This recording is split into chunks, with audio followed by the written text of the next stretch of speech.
நான் தான் மியாமா. நான் பெடிகிரி சாப்பிட வந்தேன். சரோஜா அம்மா பெடிகிரி போட்டாங்க எல்லாருக்கும்.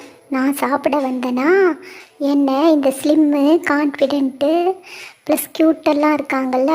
கான்ஃபிடென்ட் இப்போ இல்லை, செத்து போயிட்டாங்க.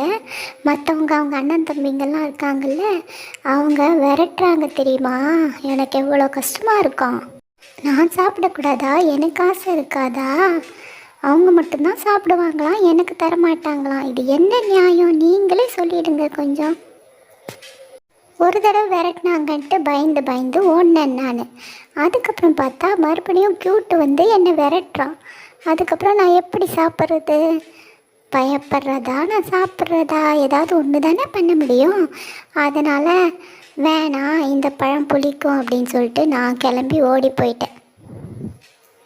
வேறு வழி என்ன பண்ணுறது? இந்த க்யூட் என்ன விரட்டிட்டானே. படுதுல்ல, வா மியாவ் சாப்பிட்டோம். உங்களுக்கு வெளியில் இருக்குல்ல, வாடாமா. Meow meow. அது பயந்துக்கிட்டு போயிடுச்சு, அவ்வளோதான்.